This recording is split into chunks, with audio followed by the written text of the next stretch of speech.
Alors, notre deuxième table ronde va porter sur, finalement, face au constat assez vaste, assez large, en fait, qui a mis en exergue un certain nombre de problématiques assez diverses, de coopération, de communication, de relations, bref, un bon nombre de sujets qui ont été déjà évoqués ce matin. Face à tout cela, eh bien, quelles pistes de progrès peuvent être envisagées, imaginées par les uns et par les autres, par les institutions de la police, de la gendarmerie, de la magistrature, les avocats, donc, qui n'étaient pas représentés à la première table ronde, mais qui sont évidemment un acteur très important du système de la chaîne pénale en France, de la relation avec les citoyens, donc sur lequel nous allons, c'est intéressant que nous ayons donc, le représentant de l'ordre du Conseil national du barreau, Philippe Chaudon. Alors peut-être, je sais qu'un monsieur dans la salle voulait s'exprimer à la fin de la première table ronde. Je vais peut-être lui passer la parole finalement, avant même que nous ne démarrions à la tribune.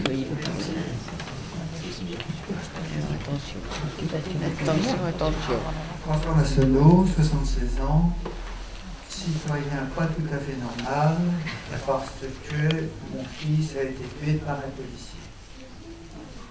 Il y a maintenant 5 ans et demi que je me bats dans un procès insupportable et qui me fait envisager un mot qui va vous choquer. Je vous demande pardon en ce qui concerne la confiance, car j'y vois une collision manifeste entre la police et la justice. Je voulais demander à la madame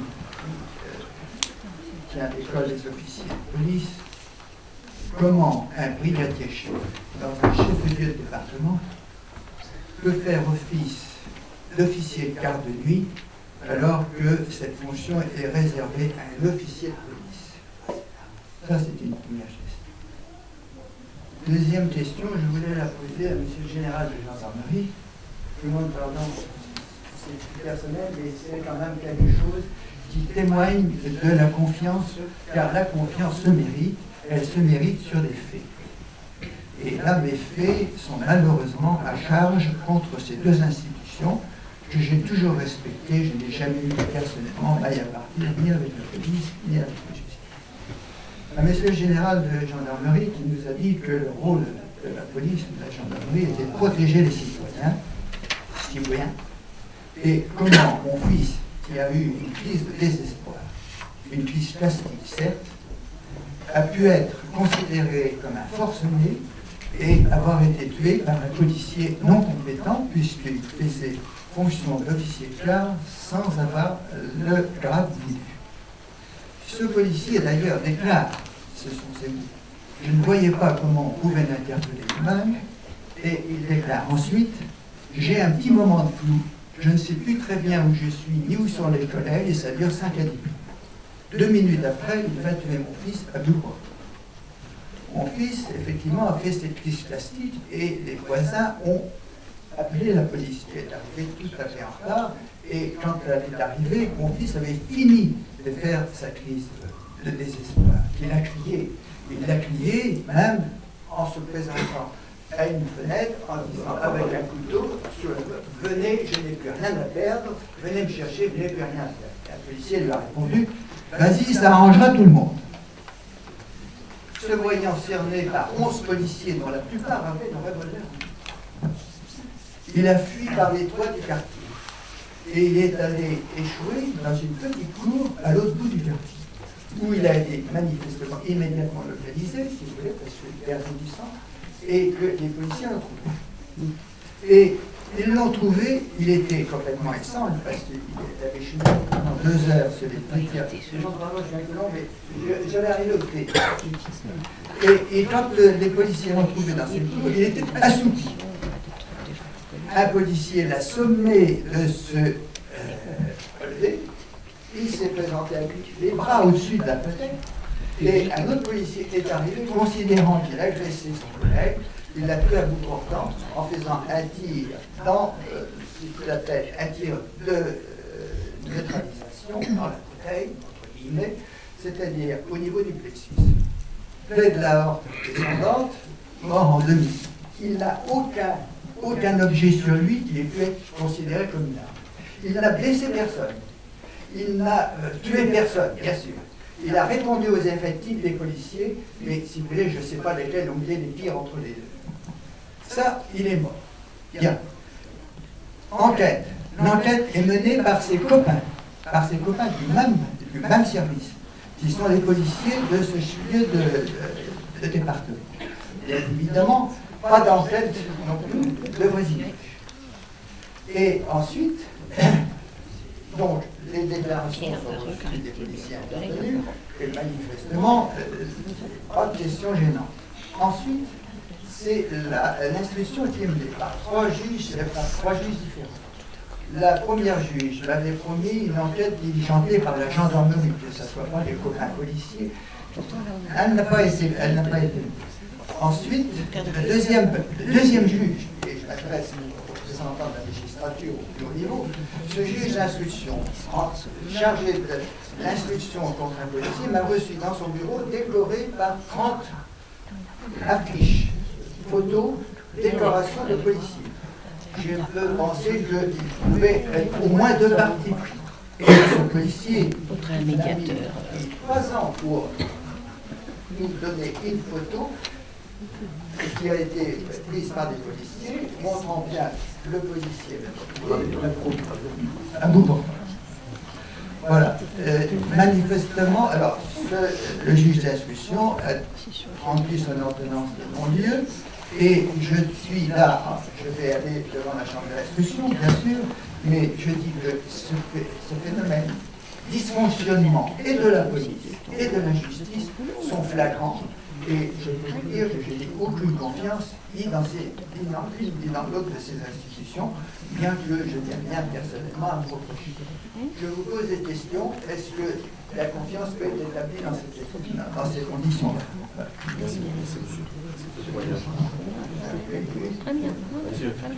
Merci, monsieur, de ce témoignage personnel et un peu plus parlant et concret. Alors, je ne sais pas qui prend la parole.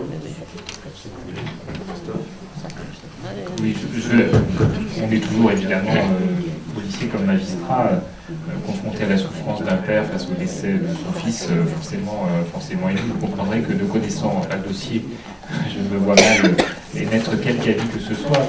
De façon plus générale, nous demandons justement, de façon habituelle, et c'est encore le cas aujourd'hui, j'aurai l'occasion d'en dire 2 mots tout à l'heure, je pense qu'on souffre beaucoup d'un certain nombre de clichés, de regards,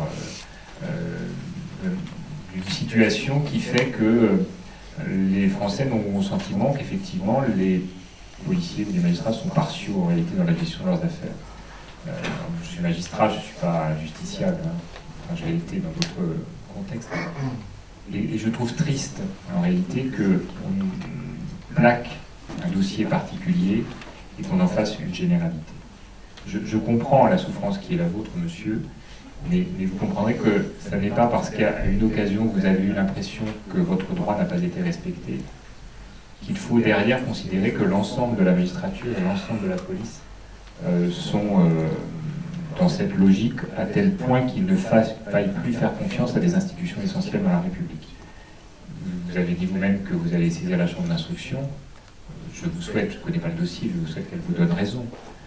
Mais je pense qu'il faut faire attention à toute généralisation de situations personnelles et qui laisse à penser que l'ensemble du fonctionnement de nos institutions dysfonctionne. Je n'ai pas généralisé et je ne démarre pas mon propos et je devrais en dire que ce n'est pas une vue de l'esprit, ce n'est pas une illusion, ce n'est pas une impression que j'ai. Monsieur Lave. Oui, merci. Tout d'abord, monsieur, je regrette beaucoup l'événement dramatique que vous avez vécu et je vous apporte le témoignage de ma compassion. Je ne répondrai pas sur le fond parce que je ne connais pas ce dossier. Je répondrai sur une question précise que vous avez posée au début de votre intervention, celle de la capacité du brigadier-chef à être officier de quart. Il faut distinguer dans notre organisation la fonction du grade. Et effectivement, dans notre organisation, il est possible un gradé de la police nationale, donc un brigadier-chef, d'assumer des fonctions d'officier de quart. Ce n'est pas incompatible. Pour le reste du déroulement, bien évidemment, je ne porterai pas de jugement ne connaissant pas l'affaire.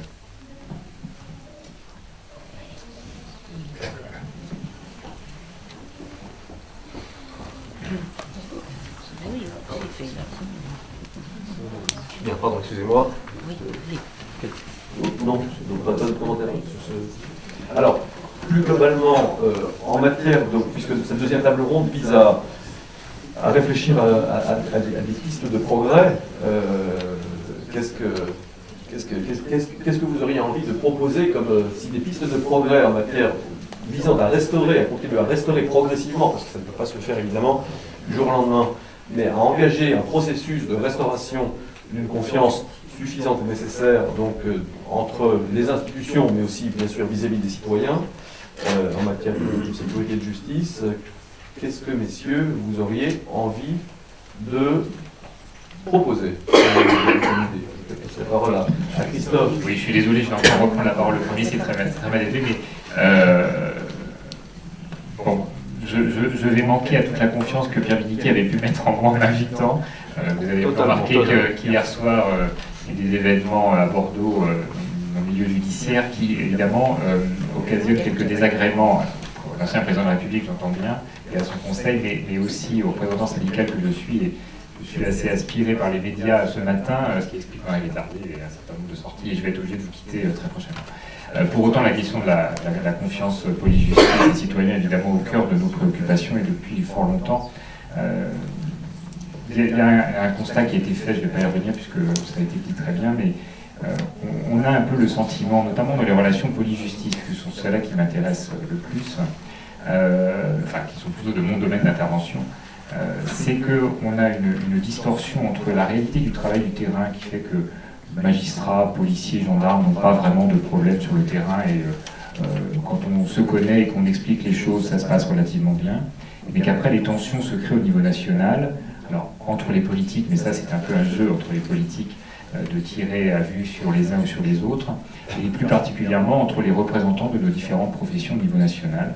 Et on a assisté à des débordements, dans tous les sens d'ailleurs, qui sont évidemment de nature à nuire à la crédibilité de l'ensemble des institutions et qui nuisent en réalité à l'état de droit et à la démocratie. Alors, de façon générale, nous à l'USM, on a toujours essayé de travailler à des partenariats pour éviter que les Français puissent considérer que la justice et les organisations qui les représentent, enfin qui représentent les magistrats, soient sur leur piédestal et ne veulent pas s'intéresser aux autres.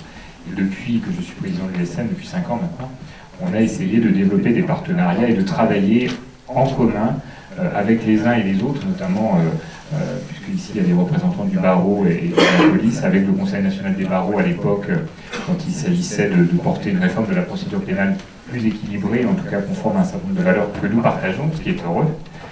Et plus récemment avec d'ailleurs aussi le Conseil national des barreaux et les deux organisations majoritaires du syndicat de policiers et d'officiers sur les questions de garde à vue. Et je pense que ce travail et cette compréhension, ce travail en commun, est évidemment au cœur de toute la reconstruction qui prendra nécessairement du temps, parce que, je disais tout à l'heure, il y a des clichés, il y a des idées qui sont très répandues dans l'opinion publique, que nécessairement nous détestons, que nous ne nous entendons pas, que nous ne pouvons pas nous parler. Donc il faut rétablir ce lien, effectivement, et cette confiance. Je continue à y travailler. Hier, j'étais reçu à Place Beauvau par le ministre de l'Intérieur, Manuel Valls.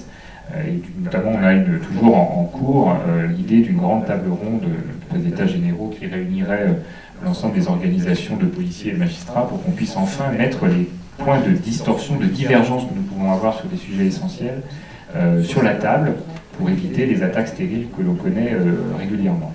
L'idée étant, dans un deuxième temps, que cette rencontre au niveau national puisse être déclinée localement, puisque le constat est effectivement que plus sur le terrain on se connaît, plus on connaît les contraintes des uns et des autres, plus on arrive à intégrer les difficultés que les uns et les autres peuvent rencontrer, les raisons pour lesquelles il peut y avoir d'un côté ou de l'autre des erreurs de procédure, des lenteurs, et que c'est le meilleur moyen effectivement de lever les incompréhensions. Alors après restera, ça c'est relation police-justice, il y a un champ énorme de travail à faire qui passe aussi probablement par les écoles, mais je laisserai Xavier enfin en parler, puisque c'est un constat, c'est que les avocats sont relativement présents à l'école de la magistrature, mais peut-être moins les services d'ordre, ce qui est probablement quelque chose auquel il faudrait réfléchir. Et puis après, restera à rétablir la confiance entre le peuple, les citoyens et nos institutions. Et je vais dire, et puis je vais quasiment être obligé de terminer sur ça, je suis désolé, je veux dire que ce qu'on entend depuis hier me navre profondément, parce que quand on attaque un juge en particulier ou une institution en général, c'est un peu l'état de droit qui s'en va. Et je trouve que quand on est un responsable politique de premier plan, alors c'est aujourd'hui la droite, mais c'était il y a 10 ans la gauche, hein, c'est pas une question de politique, et ça sera le centre si un jour c'est le centre, je trouve ça assez triste, et je pense que nos représentants politiques, les journalistes qui relayent cette parole, ont certainement un rôle très important, peut-être même le plus important que le nôtre, pour établir la confiance des citoyens dans la justice et dans la police de leur pays. Parce que j'ai coutume de rappeler qu'il y a eu des études il n'y a pas très longtemps, toutes les instances de la République se sont un peu délitées, les enseignants ne sont plus reconnus à la place qui était la leur il y a 50 ans même, ce qui aboutit d'ailleurs à des outrages, à des violences sur eux. Ensuite, on a eu les policiers et les gendarmes qui ont été victimes et qui sont toujours victimes très régulièrement d'un certain nombre d'agressions verbales et hélas souvent physiques qui conduisent à la mort de plusieurs dizaines, hélas, de personnes des services d'ordre chaque année. Et on a laissé finalement, je ne vais pas dire faire parce qu'on est intervenu, mais je pense qu'il n'y a pas eu l'émotion légitime qui aurait dû être la nôtre collectivement depuis des années. Et aujourd'hui, on s'en prend aux magistrats. Parallèlement, les journalistes et les politiques ne sont plus considérés dans notre pays. Les Français n'ont plus confiance, à tort ou à raison, c'est pas à moi de me prononcer. Et on se dit derrière, qu'est-ce qui reste pour assurer la paix publique? Voilà. Et je pense que c'est une vraie question collective qu'il faudrait avoir. Alors nous, à notre petit niveau, avec les services de police, avec les représentants de ces services, avec le barreau, on essaye de reconstruire des choses, mais ça prend du temps et il suffit d'un fait divers pour que le difficile et le tout petit édifice qu'on arrive à reconstruire vole en l'air comme un fétu de paille. Donc on a vraiment une réflexion globale à avoir. Voilà. Et puis je suis désolé, mais je suis attendu sur Europe 1 à midi, il va bien falloir que je vous quitte. Vous êtes attendu par le journaliste qui nous a fait faux bond d'ailleurs ce matin. Voilà, que j'ai eu ce matin au téléphone. Vous auriez pu à la limite le rencontrer ici, ça nous aurait aidé. Ça leur aurait permis d'être aussi présent. Maître Chaudon, je vais vous passer la parole. Alors, bon, comme il n'y avait pas d'avocat dans la première table ronde qui visait à identifier les problématiques, je vais simplement peut-être dire que vous s'est parlé hier un petit peu au préalable à la note de travaux et que vous avez beaucoup insisté sur un aspect qui était celui finalement de l'explication, de la pédagogie, disons, autour des décisions de justice, enfin d'un certain nombre de dimensions qui pour vous sont beaucoup trop peu réalisées à ce jour et qui contribuent à cette défiance. Alors, à la fois le diagnostic, mais ensuite dans les pistes de progrès, auriez-vous à préconiser? Alors, si vous me permettez tout d'abord, ce n'est pas parce que effectivement on travaille ensemble, je suis pour ma part auxiliaire de justice, ce n'est pas parce qu'on travaille ensemble, ce n'est pas parce que dans certaines occasions on peut se tutoyer, on peut avoir des réunions communes, on peut travailler dans la concertation absolue. On a de vraies divisions, on a de vrais soucis, notamment sur le rôle du parquet, sur le statut de magistrat inspecteur, etc. Parce qu'on essaie tous de concourir ensemble à faire en sorte justement que nous puissions faire nos métiers avec toutes leurs différences dans la plus grande sérénité possible, et on le fait tous, et je pense aussi les services de police et de gendarmerie, on le fait tous parce qu'au plus nous exercerons sereinement, au plus la confiance sera restaurée et au plus effectivement on accomplira chacun les missions qui sont les nôtres, que ce soit en termes de prévention de la récidive, en termes d'explication de peine et en ce qui nous concerne en termes de facilitation de la défense. Ça, c'est le premier point. Je suis arrivé un petit peu en retard ce matin parce que je viens de Marseille, qui est une petite ville du bord de mer, très calme en ce moment, dans laquelle il n'y a aucune difficulté de confiance avec la justice, la gendarmerie, on n'a aucun élu politique en examen, on n'en a pas qui sont jugés, on n'a pas non plus d'avocats assassinés, on n'a pas de ce genre de choses-là. Donc, j'ai entendu la dernière heure de la première table ronde. Je voulais juste insister sur un point pour pas qu'on perde de vue peut-être, et là je prêche pour ma paroisse et pour les avocats que je représente modestement aujourd'hui. Je crois que c'est vous, madame, qui parliez des gardiens d'immeubles et des difficultés dans les relations de voisinage. Je voudrais juste insister sur le fait que, en partenariat avec les services du parquet et en partenariat avec les services de justice, les avocats, comme d'autres acteurs, élaborent de plus en plus, et nous allons vraiment aller jusqu'au bout de ces pratiques-là, enfin du moins je l'espère, élaborent de plus en plus des techniques de médiation, ce qu'on appelle les procédures participatives, qui justement ont pour but d'éviter d'envenimer une situation par la procédure, de chercher des solutions de résolution des conflits alternatives à des poursuites judiciaires, ou en concours avec des poursuites judiciaires, trouver la meilleure solution possible. L'avantage de ces procédures-là, et pourquoi je vous en parle, parce que j'ai l'impression qu'on se focalise sur le pénal, ce qui est mon activité dominante, je suis pour ma part avocat pénaliste, mais il ne faut pas oublier que la justice, c'est tout autre chose. Ce sont les affaires familiales, c'est toutes les difficultés qu'on connaît en matière de loyer impayé, en matière de crédit à la consommation, en matière de petits désagréments de la vie quotidienne avec tel livreur qui n'a pas fait son boulot, etc. etc. Et c'est aussi dans cette petite procédure-là, qui n'intéresse pas grand monde, qu'on a la plus grande dose, à mon avis, de perte de confiance dans l'institution. Lorsqu'on est obligé d'attendre 4 ou 5 heures devant un juge de proximité pour se faire rembourser un DVD à 30 € et qu'on a été obligé de payer un timbre à 35, et que lorsqu'on arrive devant le juge, sans que personne nous ait rien dit, parce qu'on essaie de faciliter la justice, je ne prête pas pour ma paroisse, je ne fais pas ces procédures-là, et peu d'avocats les font malheureusement. Mais lorsqu'on est dans ces situations-là, et que le juge vous dit, écoutez monsieur, c'est pas comme ça, ou madame, c'est pas comme ça que ça va se passer, vous n'avez pas les bons papiers, vous n'avez pas ceci, vous n'avez pas cela, personne vous a expliqué, au revoir, merci, on a l'impression d'être seul face à une grosse machine à laquelle on ne comprend rien. C'est pour ça qu'hier je parlais aussi de pédagogie, c'est par rapport au fait qu'il faut que chacun d'entre nous, professionnels de ces milieux-là, réussissions à un moment donné à expliquer le rôle des uns et des autres, ce que nous pouvons faire et ce que nous n'avons pas le droit de faire, et la façon dont chacun doit être cantonné dans un rôle spécifique. Je vais essayer de m'expliquer, puis je laisserai naturellement la parole. Si on s'estime victime, on a un prisme de vision, et on a un certain nombre de demandes.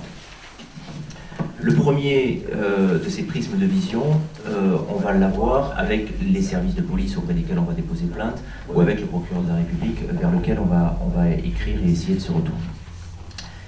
Ensuite, on aura d'autres interlocuteurs, des experts, on aura des enquêtes qui vont être faites, etc. etc.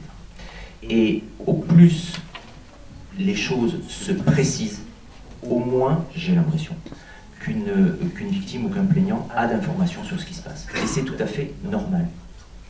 La difficulté, c'est que les enquêtes doivent demeurer secrètes, enfin c'est comme ça en tout cas que je le perçois, et quand je dis ça, ça n'enlève rien au fait que le dossier en matière de garde à vue, c'est un autre problème. Les enquêtes doivent demeurer secrètes, la victime doit être replacée dans ses droits et dans son rôle et dans sa position, elle doit être informée de ce qui se passe, mais on ne peut pas non plus bafouer la présomption d'innocence, et j'ai entendu tout à l'heure une question qui vous était posée, M. Boucler, sur l'affaire de Nîmes.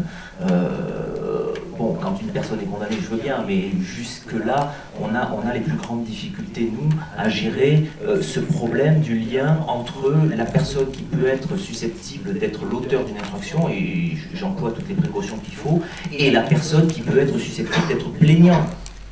Parce que le statut de victime, on ne l'a que lorsque quelqu'un est condamné pour le mal qu'il vous a fait. Et jusque-là, on est dans une situation qui devrait être, à mon avis, une situation d'égalité. Ça, c'est le premier point, mais il faut que chacun prenne le temps, nous aussi, il faut que nous fassions le ménage devant notre porte, nous les avocats, parce que nous ne le faisons pas assez, que chacun prenne le temps d'expliquer le rôle des uns et des autres, et que la procédure soit la plus claire possible. Et même chose pour les auteurs d'ailleurs, qui ne comprennent absolument rien à ce qui leur arrive, qui sont complètement spectateurs à leur propre procès. Je serai aux assises à partir de lundi et je sais très bien que la personne que je vais défendre, elle va regarder ce qui se passe et puis que... Voilà, parce qu'on n'a pas cette culture-là et c'est cela qu'il faut changer. Enfin, en ce qui concerne la pédagogie pour restaurer la confiance, on en a, j'ai entendu ce matin qu'on en parlait déjà un petit peu et on est sur le même point. Les Anglais ont un adage dont je vais vous faire la traduction en vous épargnant la version originale et surtout en m'épargnant à moi-même.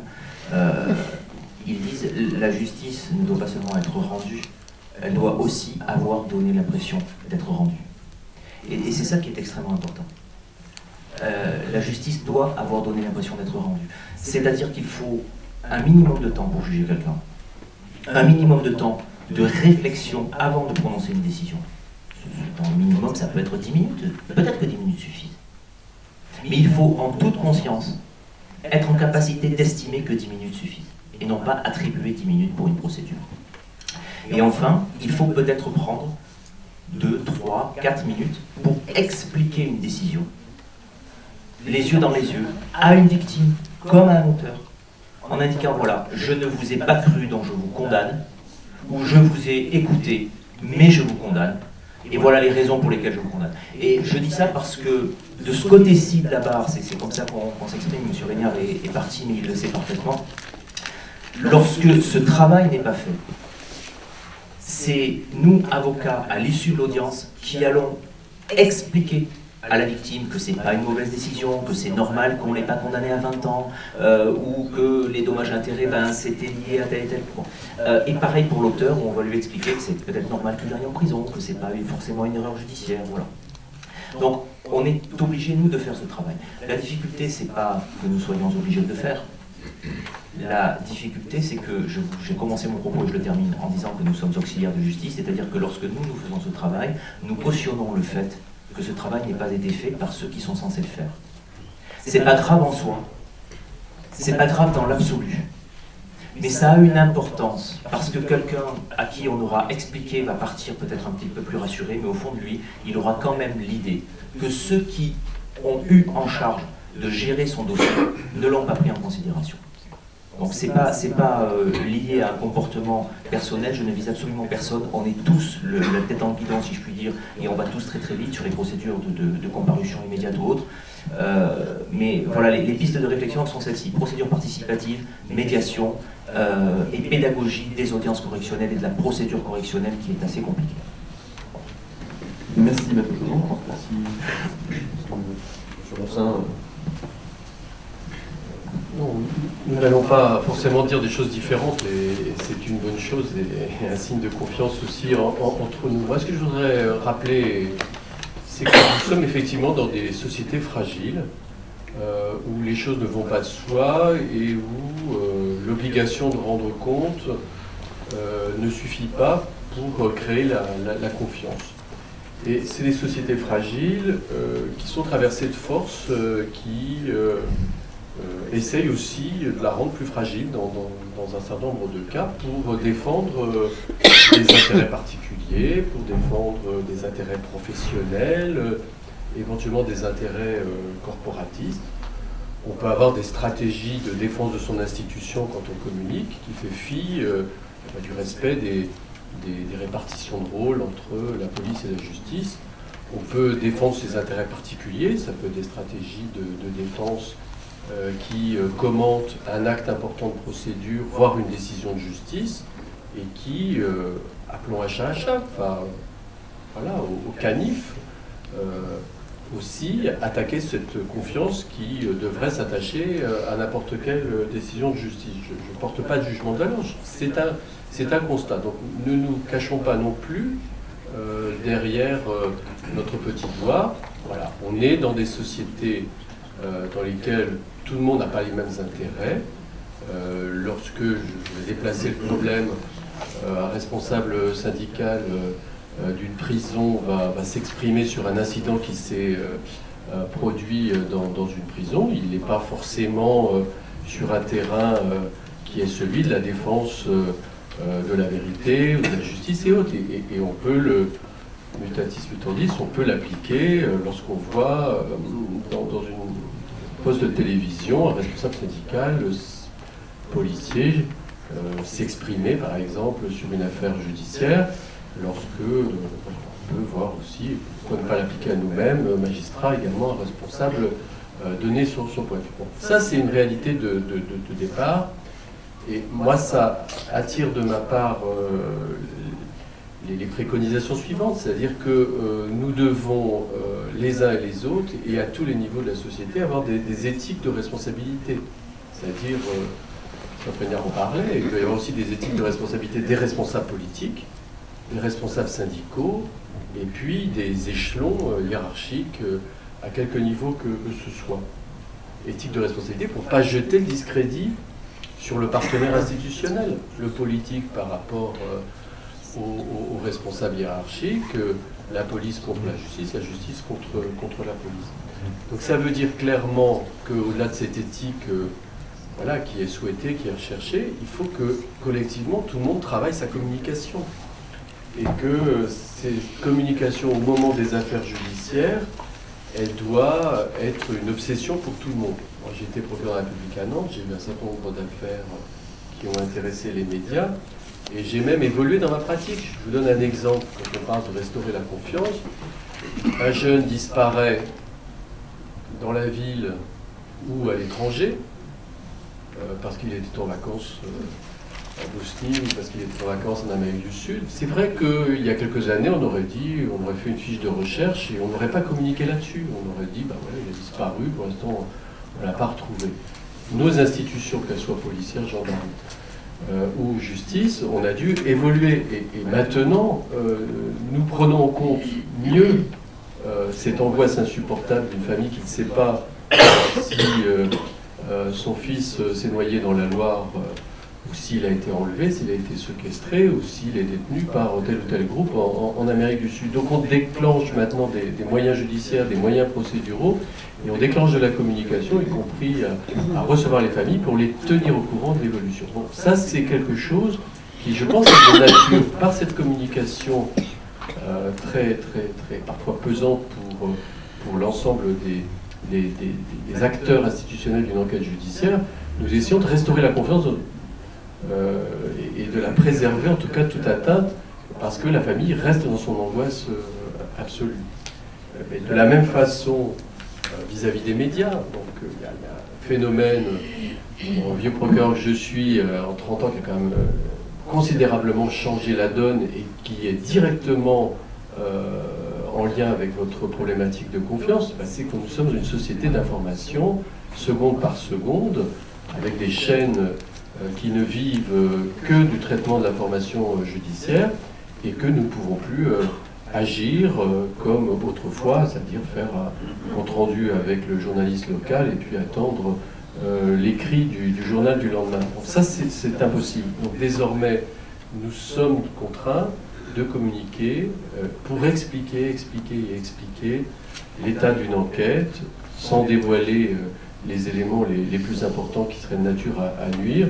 Et donc nous sommes obligés de le faire dès lors qu'un crime, dès lors qu'une infraction suscite un intérêt médiatique. Et je pense que nous aurons, nous magistrats, encore plus à le faire dans les phases désormais de jugement, où traditionnellement nous sommes muets, nous les magistrats, ou dans les phases de commentaires des jugements ou des arrêts, où traditionnellement nous sommes muets, ce qui n'est pas le cas de tout le monde. Voilà. Donc je pense que, pour terminer mon propos, il y a une réalité qui ne justifie pas cet opprobre et ce manque de confiance, avec des professionnels qui travaillent, qui partagent les mêmes objectifs, qui connaissent la séparation des pouvoirs entre policiers, gendarmes et magistrats. Il y a en revanche sans doute un déficit de communication et des recherches, à mon sens, de nouvelles pratiques professionnelles pour, sans arrêt, seconde après seconde, dire au peuple français comment nous travaillons et pourquoi nous travaillons. Monsieur Roussin, merci. Je voudrais rebondir à travers ce que vous dites. Là, vous avez évoqué donc, ces questions de communication et de relations avec les médias, et ça me rappelle une une discussion qui m'a quand même relativement... Deux échanges qui m'ont relativement surpris il y a quelques semaines avec deux préfets. Donc, il devait y avoir un préfet avec nous aujourd'hui, monsieur Lambert, malheureusement il ne peut pas être là, mais je restitue deux discussions que j'ai eues avec deux autres préfets en l'occurrence, qui à tous deux m'ont dit séparément l'un de l'autre la même chose, à savoir, vous savez, même si on a des média training, des séances de formation donc à la communication avec les médias, les préfets m'ont dit, si on prend les 100 préfets de département, plus ou moins, bref, une large majorité a une trouille bleue de se confronter aux médias. Vraiment, c'est un exercice pesant, c'est-à-dire, vous utilisez le terme tout à l'heure de pesant, communication pesante, c'était visiblement vraiment quelque chose qui n'est pas du tout souhaité, qui est évité autant que faire se peut, qui pose un vrai problème. Alors, pourquoi ? Est-ce que c'est vrai? Alors, ce qui est vrai de ces préfets, en tous les cas, est-ce qu'il est vrai également des magistrats? Est-ce qu'il est vrai également des policiers et des gendarmes? Et pourquoi y a-t-il cette difficulté de coopération? Est-ce que finalement, est-ce que finalement on n'a pas tendance peut-être à ne rencontrer les médias que lorsqu'il y a une crise? Est-ce qu'on connaît, est-ce qu'on apprend à connaître et à créer une relation saine, sereine avec les médias sur la durée, pour que le jour où il y a un problème, eh bien, éventuellement, il y a peut-être une relation de confiance peut-être un peu plus importante aussi, dans un sens comme dans l'autre. Je ne sais pas si vous voulez intervenir. Non, mais je peux juste compléter peut-être. Il ne faut pas exagérer non plus, tout le monde n'est pas tétanisé de peur, et très franchement, les préfets, je les défends, savent très bien gérer la communication sur notamment ce qui relève de leur domaine de communication. Temps de crise parce qu'il y a un incident climatique ou des choses comme ça. En revanche, ils n'ont pas à communiquer sur les affaires judiciaires parce que ce n'est pas leur mission. Bon, après, on enfonce un peu des portes ouvertes pour vivre heureux, vivons cachés. Dès lors qu'il n'y a pas d'incident, il n'y a pas de raison de communiquer. Et objectivement, tout le monde connaît ses partenaires journalistes sur le terrain ou a des liens. Mais vous ne les intéressez pas quand tout se passe bien, donc vous êtes obligé de réagir quand il y a un incident. Voilà. Et on le fait, je crois, on a beaucoup progressé du côté des procureurs, des forces de police, ou les gendarmes également. Bon, c'est simplement qu'on doit communiquer quand il y a des interrogations, et il y a des interrogations quand il y a une crise ou quand certains vont alimenter des polémiques, et il faudra rétablir éventuellement une vérité. Moi, sur ce sujet-là, je dirais que la communication institutionnelle, police, justice ou corps préfectoral, participe de l'amélioration du niveau de confiance. Parce que quand on parle de confiance, c'est de mon point de vue le souhait pour nos concitoyens d'être certains que leur problème est pris en compte et qu'il sera traité. Et quand on communique sur un événement qui est médiatisé, quelle que soit sa nature, et quand on dit simplement il s'est passé telle chose et on prend telle disposition pour régler la question, pour la traiter, je crois qu'on participe déjà à rassurer les concitoyens sur la capacité des institutions de l'État à prendre en compte ce genre de problème. Sur un plan plus général, si vous me permettez, et sur le sujet de ce matin, quel chemin vers la confiance? Moi je dirais plutôt comment améliorer encore le niveau de confiance, parce que je ne suis pas persuadé en tant que responsable policier que la totalité de nos concitoyens n'aient pas confiance dans nos institutions. Certains, oui, mais pas forcément tout le monde, sauf que tout le monde ne le dit pas.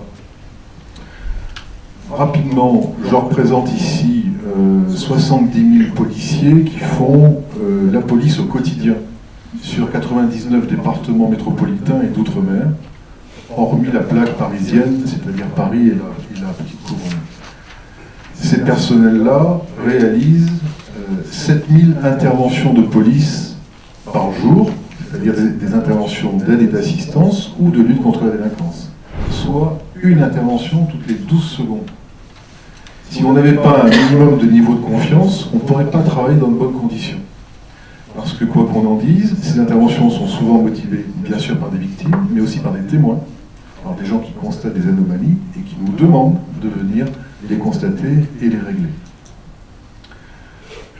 Comment améliorer ce niveau de confiance, ça passe, de mon point de vue, par une meilleure prise en compte de nos concitoyens. On n'en est pas au début de la démarche. On a des dispositifs d'accueil du public, de prise en compte de plaintes, de prise en compte sur rendez-vous. Maintenant, on a la pré-plainte en ligne, qui est accessible à des gens qui sont équipés, bien évidemment, mais qui facilite bien les choses. Nous avons depuis plusieurs années, plus de 10 ans, des bureaux d'aide aux victimes au sein des directions départementales qui sont en capacité de traiter des questions particulières ou d'aider les victimes à assurer le suivi des procédures qu'elles ont engagées. Nous avons également l'assistance au sein de nos commissariats de travailleurs sociaux et de psychologues qui permettent là aussi de faire une prise en compte complémentaire de la prise en compte purement policière de victimes particulièrement vulnérables. Donc on ne part pas de rien. La difficulté de mon point de vue, c'est que on a une majorité de nos concitoyens qui sont des usagers de nos services, qui n'hésitent pas à les solliciter et qui s'en trouvent très bien, mais sans le dire, sans mettre en valeur et sans répéter dans l'itinérant-ville, si je puis dire, pour être caricatural, l'intérêt et le bon fonctionnement de nos institutions, quelles qu'elles soient. Et puis on a, ça a été évoqué ce matin, toute une partie de la population qui se trouve, elle, en très grande difficulté, qui généralement est enfermée dans des secteurs géographiques dont elle n'ose pas sortir, qui vit dans la peur, non pas forcément de faits de grande délinquance, mais de troubles quotidiens de la vie, ce qu'on appelle les incivilités, les comportements irrespectueux, les comportements agressifs. Et là, on a effectivement une difficulté, et c'est là qu'il faut vraiment progresser pour se retourner et pour permettre à ces personnes-là de solliciter les services de police et à travers eux, bien évidemment, les services de justice, puisqu'on est quand même dans une chaîne en termes de processus. De ce point de vue-là, on a eu plusieurs tentatives, on a eu plusieurs politiques. Alors on a parlé de la police de proximité tout à l'heure. Alors moi je dirais déjà au départ que la police de proximité, elle n'a jamais été abandonnée. On ne peut pas faire de la police si on n'est pas à minima en proximité avec nos concitoyens. C'est l'organisation qui a été revue pour des raisons qui appartiennent à l'institution, et puis peut-être aussi parce que dans la précipitation de la mise en place, on a raté une partie du processus. Quand on a mis en place la police de proximité, on a créé à marche forcée des bureaux de police dans tous les quartiers. Et on a créé à marche forcée donc une immobilisation de fait de policiers dans des locaux. Et on a constaté que très peu de gens venaient voir les policiers, parce qu'ils étaient effectivement dans le quartier et parce qu'ils avaient peur, on l'a dit ce matin, de représailles, d'être traités de balance parce qu'on allait voir les policiers, alors qu'on a besoin d'eux, etc. Donc il faut qu'on trouve d'autres solutions.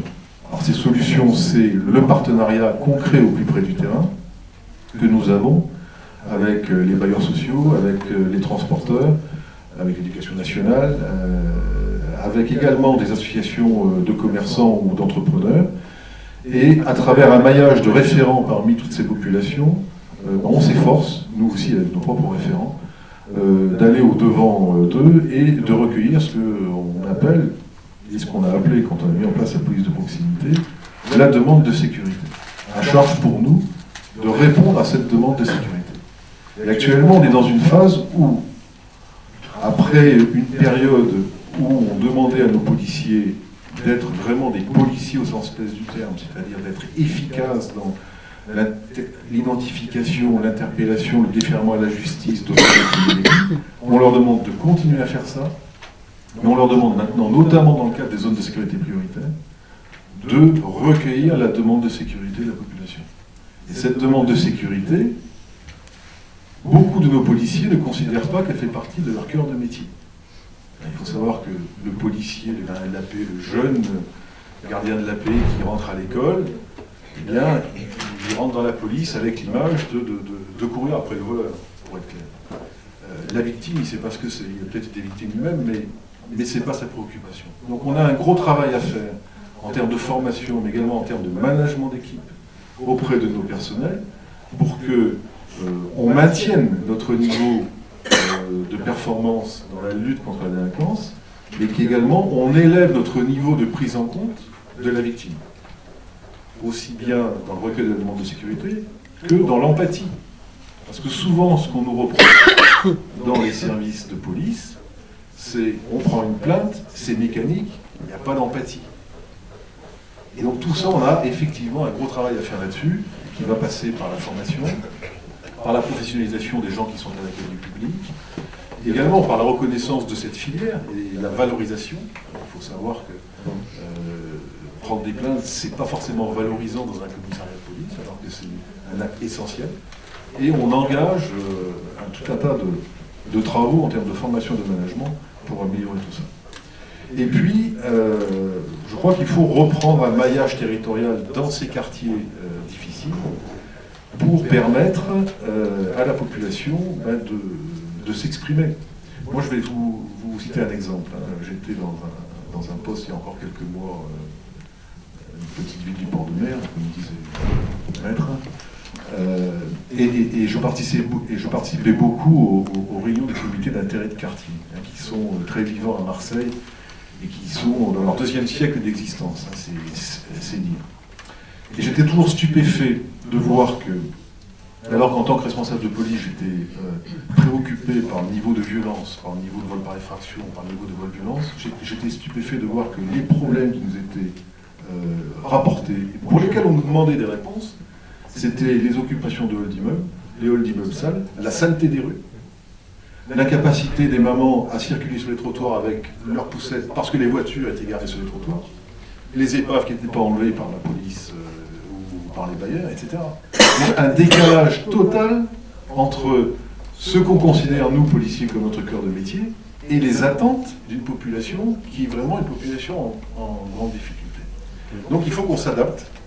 Et pour revenir assez rapidement sur la notion de zone de sécurité prioritaire, la zone de sécurité prioritaire, c'est surtout une méthode, et parmi ces méthodes, c'est le recueil de la demande de sécurité, et là le policier est en première ligne, mais le traitement des solutions, et là le policier n'est pas tout seul, c'est pas lui qui va ramasser les poubelles, mais dans le cadre du partenariat de cette zone de sécurité, eh bien, il va dire on a tel problème, l'institution partenaire compétente doit le régler.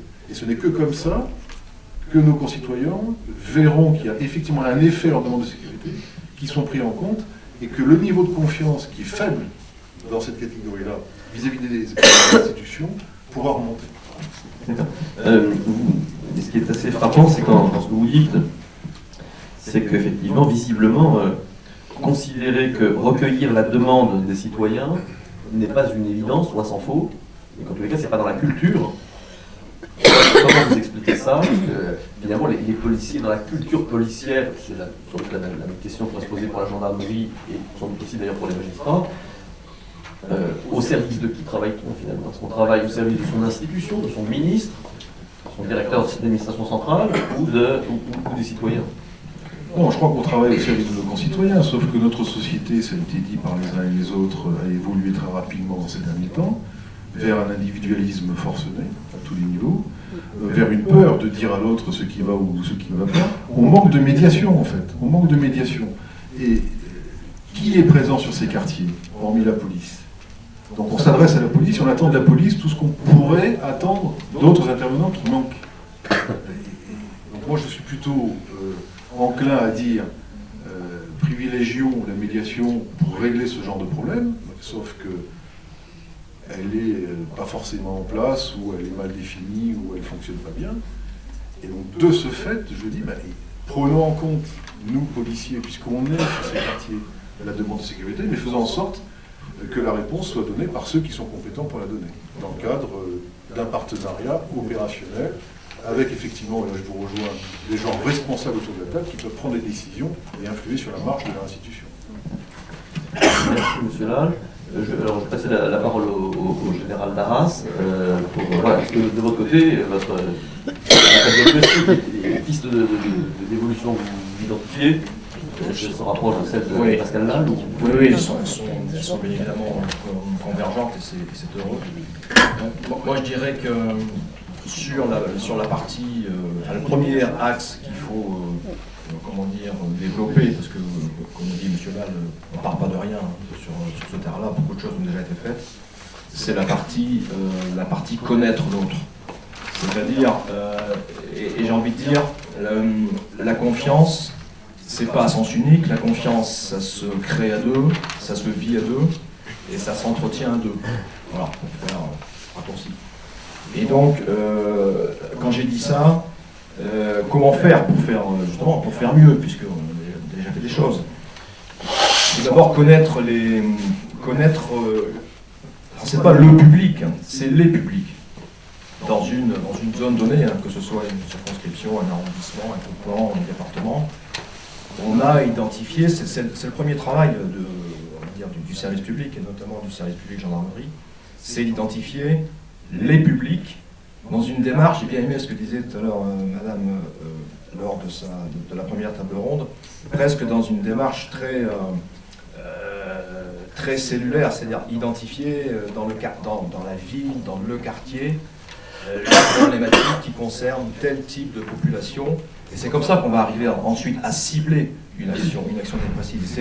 C'est toute la difficulté de ne pas avoir une démarche qui serait trop, on va dire, monolithique par rapport à des directives qui viennent de Paris. Voilà. Il faut, et ça le ministre l'a dit dans son discours cadre sur la sécurité le 19 septembre à l'école militaire, privilégier l'ancrage local de l'action. Et si je me souviens bien, elle avait même parlé de faire utiliser toute l'intelligence qui vient du terrain. Pour prendre ces mots. Vraiment, c'est une approche très terrain, aller très loin dans ce que j'appellerais la capillarité. Hein. C'est très difficile parce qu'on a les effectifs qui sont les nôtres, policiers et gendarmes, et c'est justement ce qui nécessite de faire du ciblage par rapport à ces publics. Ça, à mon avis, c'est la première piste dans ce grand registre de la connaissance. Connaissons-nous mieux, nous, entre nous. Alors, l'autre partie de cette démarche de connaissance réciproque, c'est assurons-nous que ces publics, l'usager, connaît l'institution, connaît le service public. Ça rejoint ce que disait tout à l'heure le voisin de droite. Est-ce qu'on est sûr que dans une brigade de gendarmerie ou dans un commissariat, si je fais le parallèle, ou dans une compagnie de gendarmerie, est-ce qu'on est sûr que les usagers ou leurs représentants ou les relais qu'on aura pu identifier connaissent le fonctionnement, l'organisation, les contraintes, les objectifs, les priorités, les succès, les échecs. Alors, tout ça, à mon avis, ça fait partie de la démarche dans l'autre sens pour la connaissance mutuelle qu'il importe de mettre en œuvre. Donc voilà, moi je pense que la partie connaissons-nous mieux entre nous, le service public au sens très large, et on va dire l'usager, ou les usagers, ou les publics, c'est une des premières pistes qui, à mon avis, doit aller vers plus de confiance, parce que plus de connaissances et plus de compréhension. C'était le premier point que je voulais évoquer. Le deuxième, c'est, mais on est proche du premier, c'est dans la partie, une fois qu'on a fait cette démarche de mieux connaître son territoire, ses publics, ses problématiques, etc., c'est comment associer. Alors là, on a eu l'occasion d'en parler un petit peu au téléphone. C'est vrai qu'en France, on est plutôt dans une logique de police qu'on appelle la police de souveraineté, la police d'ordre, qui est un peu opposée à l'autre système plus anglo-saxon de la police communautaire. Je ne dis pas que l'un est meilleur que l'autre, la culture, l'histoire a fait que. Est-ce qu'il faut passer de notre police de souveraineté et d'ordre à la police communautaire anglo-saxonne? Je ne sais pas. L'expérience montre. On peut nous rappeler juste ce que c'est que cette police communautaire? La police communautaire, c'est associer la population d'un district, par exemple au Royaume-Uni, jusqu'à la détermination des objectifs, qui est confiée au chef de district, jusqu'à l'évaluation de sa politique. Ça va très très loin. Ça va très très loin. Est-ce qu'on est prêt culturellement à le faire en France? J'en suis pas sûr. Est-ce qu'il faut le faire? J'en suis pas sûr non plus. Le génie français est toujours là pour trouver des solutions intermédiaires. Peut-être que la vérité est entre les deux. Tout à l'heure, on parlait de voisins vigilants, participation citoyenne. avec le succès, on va dire, mitigé que ce dispositif a rencontré en France, est-ce que c'est pas déjà un premier signal pour nous dire « Ouh là là, mais nous, c'est pas notre culture, on n'y va pas, c'est anglo-saxon », je sais pas, j'ai pas de réponse. Voilà. Donc, Qu'est-ce que vous en pensez à la fois, monsieur Lage, monsieur Ronsin et maître Chaudon, effectivement, est-ce qu'on peut aller vers cette police de type communautaire, même sans forcément aller jusque là où sont allés d'autres pays, mais est-ce que ça se heurte, cette implication des citoyens, cette co-construction finalement des politiques de sécurité avec les citoyens eux-mêmes, est-ce que ça se heurte à des cultures, à une culture en France qui vraiment rend ça impossible, impensable, y compris pour des raisons de tabou, on ne peut pas coopérer avec la police parce que ça s'assimilerait à une sorte de collaboration au mauvais sens du terme, ou est-ce qu'on est dans une culture tellement top-down, pour reprendre ce terme-là aussi, que demander leur avis aux citoyens, dans le fond, on n'a pas à le faire, enfin bref, je me fais caricatural volontairement bien sûr, mais bref, quel est le juste milieu pour la France? Bon, moi je crois que je ne suis pas convaincu par la notion de police communautaire, et si on prend la peine de regarder ce qui s'est passé en Grande-Bretagne, on n'a pas forcément que des succès. Et au contraire, on a maintenant des effets pervers à ce genre de dispositif. Et le recueil de la demande de sécurité, il faut qu'on s'organise, il faut qu'on aille plus loin que ce qu'on fait, comme je le disais. Donc, il nous faut des référents dans la population, il nous faut des points de contact qui sont les chefs de secteur, chez les bailleurs sociaux par exemple, chez les transporteurs, mais il faut aussi travailler avec les conseils de quartier, avec les copropriétés d'immeubles, etc.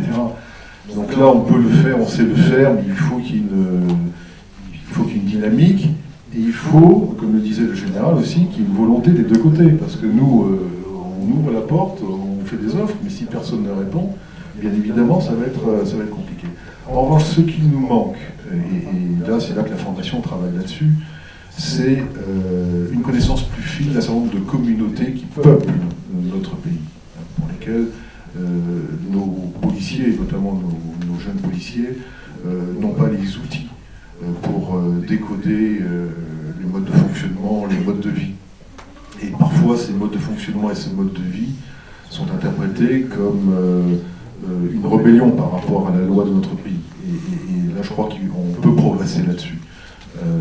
Il faut progresser là-dessus. Ça quoi, port de voile ou des choses comme ça Non, mais les habitudes de vie d'un certain nombre de communautés. Bon, chacun sait que, naturellement, des quartiers commencent à être occupés quasiment à 100% par tel type de communauté originaire de tel ou tel pays. Avec le réflexe de plaquer dans notre pays les modes de vie de leur pays d'origine. Tout ça, il faut qu'on apprenne à nos policiers à connaître ces modes de vie pour qu'il n'y ait pas d'interprétation erronée d'un certain nombre de comportements, et pour qu'ils puissent, eux, avoir un comportement adapté, toujours dans l'objectif de faire respecter la loi, bien sûr, mais qui soit plus adapté. Là, je crois qu'on a des progrès à faire. Mais sur le concept même de police communautaire, j'y crois pas du tout. C'est d'accord. Les maîtres Chaudon, je ne sais pas si enfin, il y a deux du problème à mon avis, et on en a traité qu'un. Et je reviens à ce que vous avez dit tout à l'heure. Restaurer la confiance par la pédagogie, par l'explication, par la prise en compte d'intérêts particuliers lors de la réception du public. Et encore une fois, en toute humilité, je peux faire le ménage devant ma porte. Je suis une profession libérale. Je reçois, dans le cadre des activités que nous avons tous, que ce soit au titre de l'aide juridictionnelle ou à n'importe quel autre titre, des personnes dont je suis convaincu à l'issue de l'entretien que je n'ai pas été au bout des choses. J'ai pas été assez long, j'ai pas été assez précis, parce que j'en ai d'autres derrière, parce que la salle d'attente sacrée, etc. Donc, ce que vous dites des policiers et de l'accueil, je le comprends d'autant plus facilement qu'il faut aussi, pour votre activité, que vous priorisez, si je puis dire, les actions à mener. On ne peut pas rester 2h30 sur une plainte pour un vol de porte-clés alors que quelqu'un attend pour quelque chose d'éminemment plus grave. Ça, je pense qu'on peut tous être d'accord là-dessus. Mais je pense que tous les efforts de pédagogie n'auront pas de conséquences immédiates sur la restauration de la confiance si on n'a pas quelque part la possibilité de restaurer la confiance dans le résultat de l'action entreprise. C'est-à-dire qu'on va pouvoir recevoir pendant très longtemps une femme battue, l'envoyer effectivement chez un psychologue, chez une association d'aide aux victimes, qui va lui expliquer ses droits, éventuellement chez un avocat, qui va lui expliquer ses droits, qui va lui ordonner la mesure à donner, etc. Mais si on n'est pas capable, tous, la société, de faire en sorte que cette dame, pour reprendre cette hypothèse, ait à un moment donné confiance dans le résultat de la démarche qu'elle entreprend avant même de l'entreprendre, ça ne sert à rien de prévoir, de bien la recevoir, de lui offrir un café ou de lui servir le thé. Il faut, à mon sens, et c'est pour ça que je commençais par là, l'intérêt de la médiation et de la procédure participative, ça peut être aussi ça, c'est-à-dire de dire à un moment donné, je vais aller voir un professionnel, avocat ou pas, c'est pas le problème. Je vais aller voir un professionnel qui sera soumis au secret professionnel, à qui je vais pouvoir exprimer mes doutes, mes difficultés, dévoiler des faits. Et lui, avant d'engager quelque action que ce soit, va être capable de me dire, voilà ce qui peut se passer. Confiance dans le résultat, c'est aussi confiance dans la machine judiciaire. Personne ici n'est capable de donner une information simple à quelqu'un qui est poursuivi ou quelqu'un qui est plaignant, c'est combien de temps ça va durer. Personne ne peut le faire. On a des délais dans le code de procédure pénale qui sont des délais que chacun essaie de respecter au mieux, mais lorsque une procédure de viol part sur une information judiciaire, on ne sait pas si ça va durer 1 an, 2 ans, 3 ans, 4 ans. Et lorsque l'information judiciaire est terminée, on ne sait pas si on va être jugé dans l'année ou dans les 2 ans. Et personne n'a ces informations. Donc, voilà, je ne parle pas en termes de résultats, en termes de chiffres, ça ne m'intéresse absolument pas, parce que je suis absolument pas, vous comprendrez bien, sur ce terrain-là. Je parle de confiance dans le résultat en termes de réponse pénale adaptée. Et quand je disais tout à l'heure que la justice devait donner l'impression d'avoir été rendue, je ne parle absolument pas en termes de sanctions. On a eu des débats et des colloques extrêmement intéressants, notamment un qui s'est tenu à Marseille en mai de cette année, sur la place de la victime dans le procès pénal. Exclusivement dédié à cela toute une journée.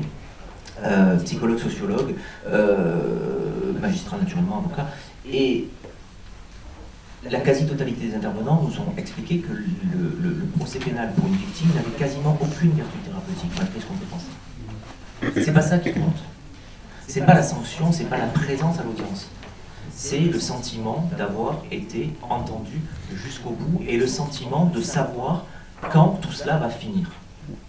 Voilà, la difficulté, elle est là. Moi, je reçois des jeunes filles qui me disent dans des affaires de viol, par exemple, je veux pas.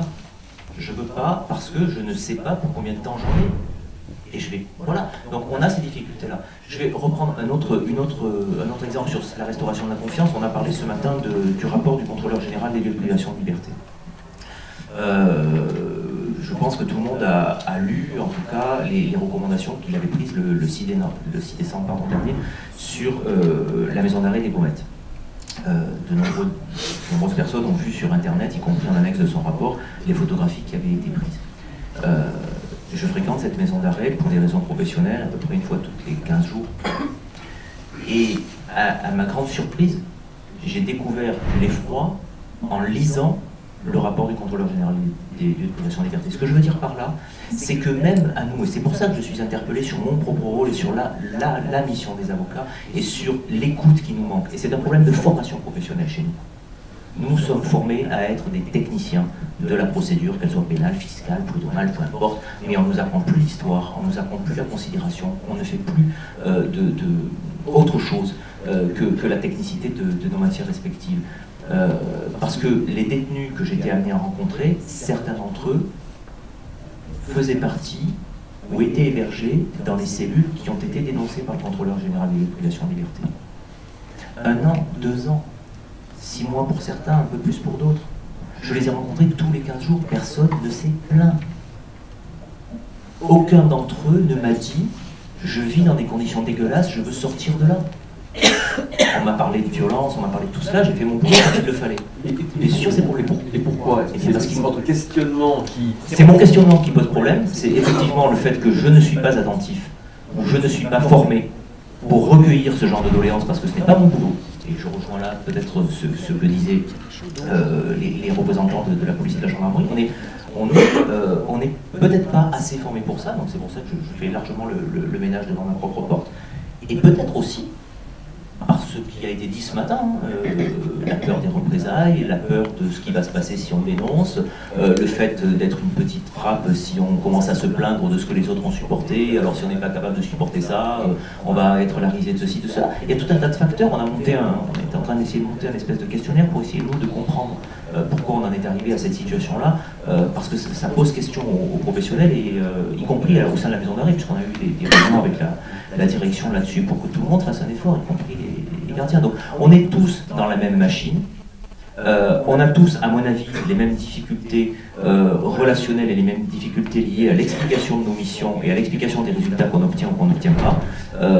Mais pour restaurer cette confiance-là, il ne faut pas exclusivement se contenter de faire de la réception, de mettre des moyens, de repeindre des locaux, de mettre des machines à café ou d'instituer des psychologues. Il faut faire en sorte que notre code de procédure pénale et notre code pénal soient compréhensibles par la plupart des personnes à qui il s'applique, et qu'on ait un minimum de sécurité juridique lorsqu'on dépose une plainte, qu'on puisse au moins avoir un schéma de procédure, c'est pas très compliqué, pour savoir quand ça va se terminer.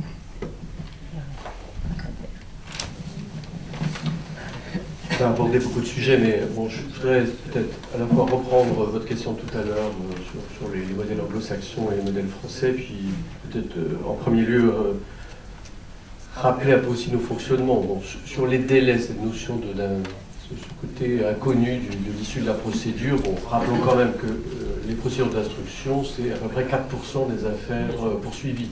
Donc, ça veut dire que dans 96 autres % des cas, les parquets fonctionnent de manière maintenant totalement différente il y a une trentaine d'années, et la plupart du temps, l'auteur des faits et la victime, à l'issue de l'enquête, savent exactement à quelle date leur affaire va être jugée, on leur remet une convocation, et donc on a une accélération du temps, parce que nous avons compris qu'il ne suffisait pas de quitter un local de police ou de gendarmerie, et puis d'attendre une hypothétique décision des parquets. Désormais, on travaille en temps réel, ça peut avoir quelques inconvénients à la marche, ça a beaucoup d'avantages sur le principe, à savoir que l'auteur de l'infraction et la victime sont immédiatement avisés des suites judiciaires données par le procureur de la Cour. Donc on n'est pas non plus dans une espèce de vide sidéral où on ne sait pas ce qui va se passer, mais vous avez raison sur le fait que dès lors qu'un juge est saisi lors d'une instruction, que les avocats peuvent faire des demandes, des contre-expertises, etc., forcément on est là sur un laps de temps beaucoup plus long. Sur le deuxième sujet qui était le vôtre, bon, là aussi, essayons de ne pas trop artificiellement opposer un modèle anglo-saxon où la société civile serait parfaitement informée de ce qui se passe, contrôlerait la police, et un modèle français qui serait totalement régalien dans sa petite tour d'ivoire et qui se soucierait comme de sa première chemise de ce que pense la population. Bon, c'est vrai qu'il y a une grande différence. Avec certains modèles anglo-saxons, la population n'élit pas son shérif, n'élit pas son DDSP, et ce DDSP, ce directeur départemental de la sécurité publique, en gros, ce responsable de la sécurité, il ne fait pas partie de l'équipe du maire et il ne dépend pas du maire. Bon, donc ça, c'est un modèle qui peut exister dans un certain nombre de pays du monde. Ce n'est pas notre modèle français, tort ou raison, en tout cas, je considère que c'est une affaire régalienne qui ne doit pas être connotée politiquement sur le terrain. Bon, là, évidemment, il y a une grande différence. Mais pour le reste, depuis les rapports Bonne Maison, depuis les années 80, naturellement que le lien il se fait avec les élus. Alors on a pu changer de cycle, on a pu changer de dispositif, mais des moments où les responsables de police, de gendarmerie et les procureurs rencontrent les élus, ils existent, ils sont efficaces, ils permettent, qui est parfois une grande injustice, je le dis pour ne pas être un élu, ils permettent quand même d'essayer d'éviter que le maire prenne de la part de la population des reproches alors que ça relève de l'État et des fonctions régaliennes de l'État. Bon. Et donc on se parle, on peut avoir, je donnerai des exemples, pour un procureur, en fait il y a des rodéos voitures, de motos qui font du bruit dans un quartier, j'ai connu à Nantes, c'était pas ma première préoccupation. Dès lors que les services et le maire de Nantes en fait une priorité parce que c'est la perception de l'insécurité par la population, eh bien avec le directeur départemental de la sécurité publique, on a travaillé sur ce qui pouvait nous apparaître à première vue comme des infractions vénielles.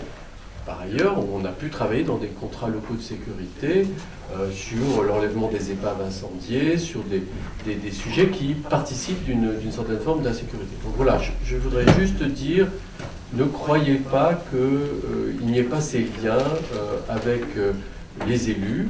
Là où il y a des problèmes, c'est de passer du « c'est de la faute à la bande, à machin qui circule avec tel ou tel véhicule », à passer de ce constat qui peut revenir par des éducateurs, par des référents de territoire, de passer à une vérité judiciaire, de démontrer des charges, voire une culpabilité. Là, il y a un vrai problème.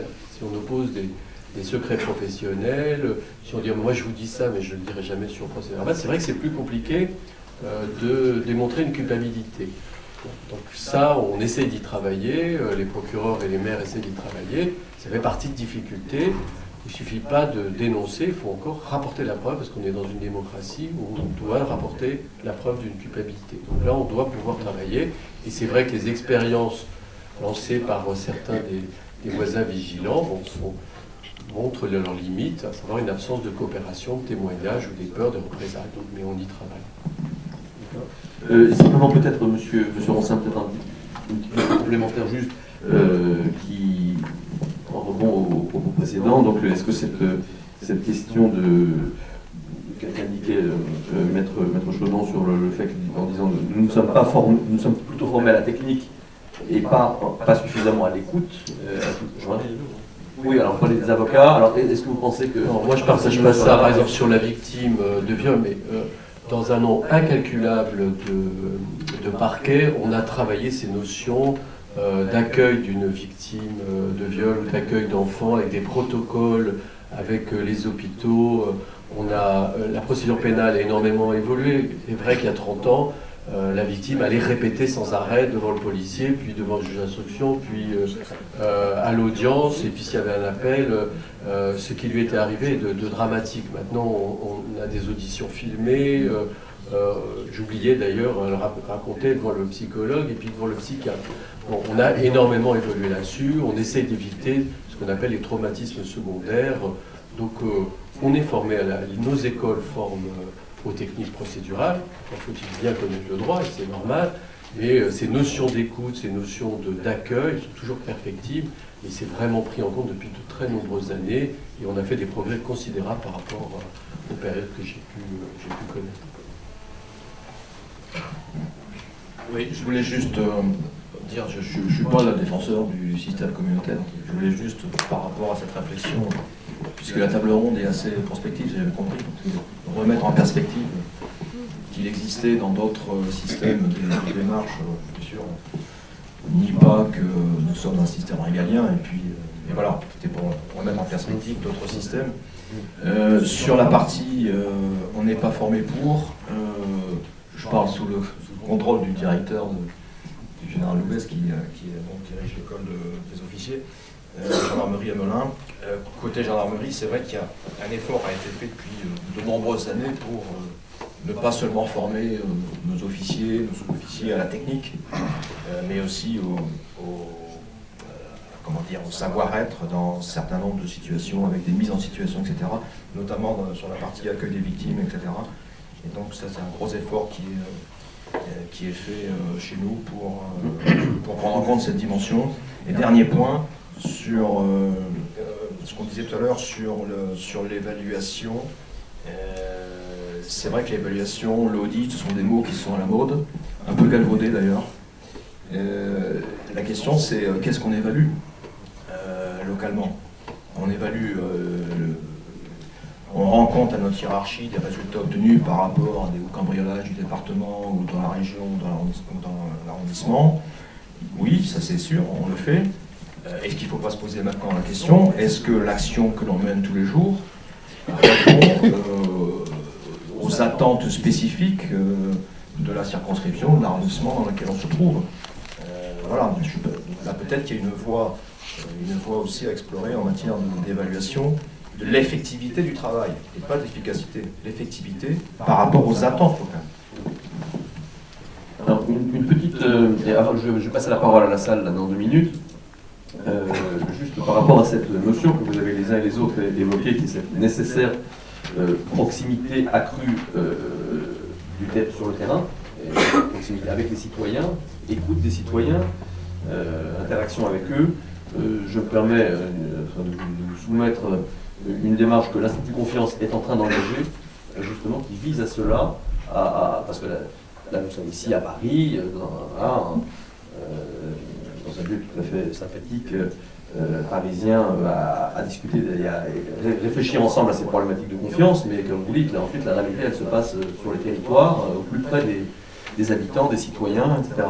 Et donc ce que nous sommes en train d'engager, je vous livre ça, c'est une sorte de scoop, si je puis dire, presque, c'est que nous sommes en train d'engager un processus qu'on va appeler Une semaine pour la confiance, qui est une démarche dans laquelle nous essayons de mobiliser des territoires au plus proche du terrain, qu'à veut dire, avec des élus locaux, des services de l'État, des associations, des entreprises, bref, des syndicats, l'ensemble des acteurs du territoire, pour essayer justement de prolonger ce type de réflexion et de discussion sur le terrain avec les habitants sous forme de débats, mais aussi de petites réunions participatives, des ateliers participatifs, un certain nombre de méthodes et d'outils pour faire en sorte que sur la durée, eh bien, cette relation de confiance, je dirais, se renforce avec les acteurs, avec les écoles, enfin, voilà, donc on essaie d'impliquer un maximum de partenaires pour que cette démarche se réalise avec les personnes qui vont les vivre, qui vont vivre ces questions-là sur la durée. Voilà, si ça vous inspire quelque chose, enfin on pourra en reparler si vous le voulez, mais sinon je vais passer donc déjà la parole à la salle si des questions veulent se manifester. Madame.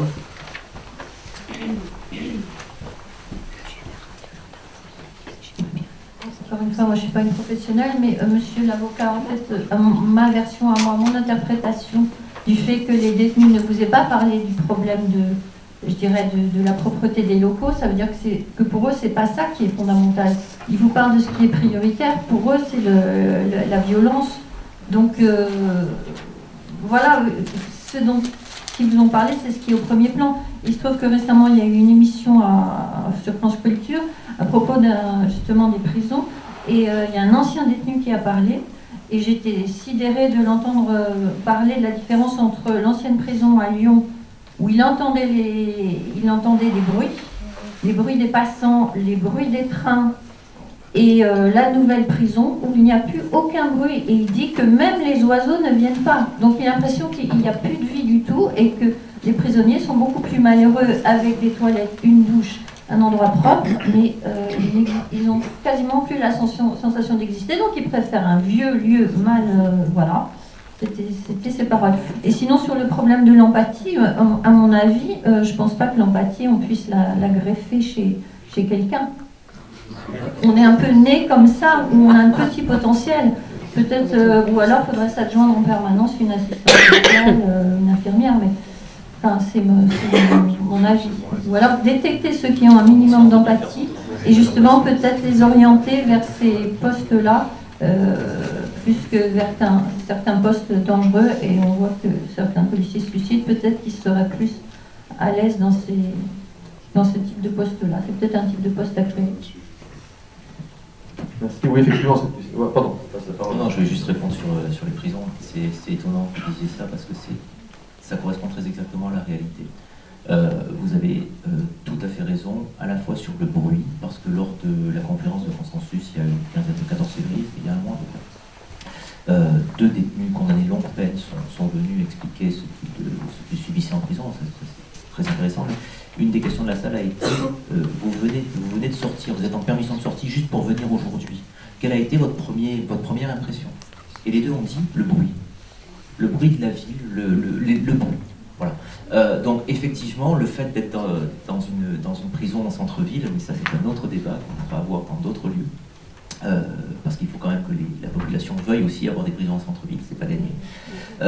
Donc on a cette difficulté, mais c'est très précis. Ce que vous dites est tout à fait exact, puisque lorsque, y compris pour des problèmes de violence, des détenus me font part de difficultés et que je sollicite des transferts, ils ne souhaitent pas être transférés à Luynes, qui est une maison d'arrêt beaucoup plus moderne, ou à Toulon-la-Farlède, qui est exactement le prototype d'une prison nouvelle norme, et préfèrent rester à la maison d'arrêt des Baumettes. Ils veulent juste être changés de bâtiment pour éviter les violences, parce qu'ils préfèrent rester effectivement dans quelque chose qu'ils nous disaient plus humain. Sauf que sans aucune langue de bois, ça fait pas partie des choses qu'on peut dire. Moi, je ne peux pas en tant qu'avocat, je peux le dire ici, c'est filmé, je ne sais pas où ça va être. Mais ce que je veux dire, c'est que il est inadmissible d'envisager que quelqu'un ait envie de rester dans un cloaque aussi immonde. Mais ça correspond effectivement à une réalité sociale. Voilà ce que je voulais, ce que je pouvais vous répondre. Quant à l'empathie, moi j'ai absolument jamais parlé d'empathie. Non, mais voilà, j'ai commencé, et je tiens beaucoup à cela, parce que je suis aussi formateur à l'école des avocats. Je comprends qu'on estime que moi je peux faire une critique de la formation des avocats, parce que je milite justement pour qu'on ait plus de formation, et vous le savez, puisque les représentants de l'UNM sont au CNB à la commission de la formation. Donc on a des différences sur ces points-là, mais je milite auprès des avocats que je forme en droit pénal et en procédure pénale sur ce que j'ai commencé tout à l'heure à vous dire, c'est l'exercice serein de notre profession. Ce n'est pas être empathique que d'avoir envie de faire son métier avec la plus haute conscience du fait qu'on le fait le mieux qu'on peut. Et à partir du moment où on n'évacue pas les gens, à partir du moment où on prend le soin simplement de tenter d'aller au fond des choses pour bien faire son boulot, c'est pas de l'empathie, c'est juste permettre à tout le monde de travailler sereinement.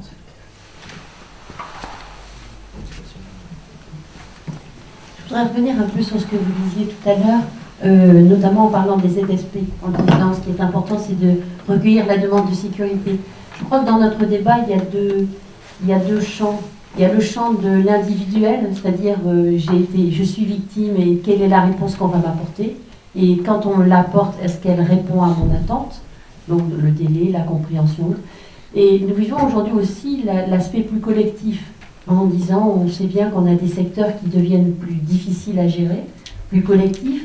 Et quand on parle justement de comment on essaye dans ces territoires de redonner de la tranquillité, nous parlons davantage de tranquillité résidentielle que sécurité, mais effectivement j'entends bien, c'est-à-dire que un des premiers aspects pour nous, et c'est un vrai combat, c'est déjà la qualité de la propreté, la qualité du nettoyage. Comme on dit, le remplacement d'une vitre, c'est montrer que le bailleur est présent, et c'est montrer qu'il est là et qu'il essaye, par sa présence, d'assumer une forme de tranquillité. La difficulté, c'est quand on n'arrive plus à assumer ce type de tranquillité, et qui fait que, bien entendu, à ce moment-là, on se trouve autour de la table avec d'autres acteurs, que sont notamment les policiers, pour dire comment, quand on est sur des phénomènes qui sont plus collectifs, ça va être les attroupements, notamment dans les halls d'immeubles, où c'est pas un gardien tout seul qui va pouvoir y arriver, et ces attroupements ont plusieurs niveaux de gravité. Soit on a un attroupement en bas parce que plusieurs personnes qui n'ont plus d'emploi depuis longtemps et qui s'ennuient se retrouvent en pied d'immeuble, mais pour le locataire qui rentre tout d'un coup, se trouver face à un groupe, est-ce que c'est un groupe qui sera bienveillant ou malveillant? Il ne le sait pas, et donc ça crée ce sentiment d'insécurité et qui va jusque, mais est-ce que ce groupe est avec d'autres activités ou d'autres natures, et où là on rentre plutôt sur du trafic et du deal, et qui crée encore un autre niveau d'insécurité. C'est pour ça que dans les enjeux de la confiance, il y a un peu une échelle aussi de la bienveillance à la malveillance, et qui font que ce décodage dans un quartier, moi j'entends bien recueillir la demande de sécurité, parce que une des premières choses, ça sera de dire sur quel territoire je suis.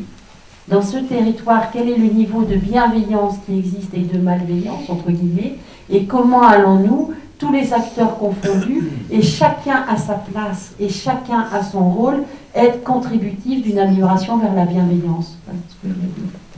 Alors, je ne sais pas si ce que je vais évoquer va vous évoquer beaucoup de bienveillance de ma part ou pas, ou de la malveillance. mais ça va être en tous les cas horriblement pécuniaire, ce que je vais dire. Simplement, je mets une petite parenthèse, sachez que donc, nous bénéficions de cette salle dans des conditions tout à fait favorables, c'est-à-dire que le cinéma Action Christine nous met à disposition gracieusement sa salle. Alors, il y a une technique dans les associations qui s'appelle le coup du chapeau, vous voyez, qui consiste à faire circuler un chapeau et qui permet à ceux qui le veulent de pouvoir donner quelques sous et qui nous permettent à nous de rétribuer ou en tout cas de dédommager le cinéma voilà. Donc je me permets de faire circuler ça, mais en toute discrétion, voilà, vous mettez ce que vous voulez, et voilà, rien du tout, ou un petit peu, ou voilà. Pardon. Bonjour, je m'appelle Nathalie Alonso, je suis journaliste pour l'agence France Presse. Je voudrais vous poser une question par rapport en fait à l'émergence, même si ça reste très ponctuel, mais de certains groupes qui se réunissent, de groupes de locataires qui se réunissent dans les halls d'immeubles. On a assisté ça dans quelques départements d'Île-de-France ainsi qu'à Lille. Qu'est-ce que ça vous inspire? Est-ce que là c'est vraiment l'échec de la confiance entre le pouvoir public et les locataires qui n'en peuvent plus et qui occupent des halls d'immeubles pour faire partir les dealers et autres? Vous êtes présenté par vous? Je travaille pour l'agence France Presse. D'accord.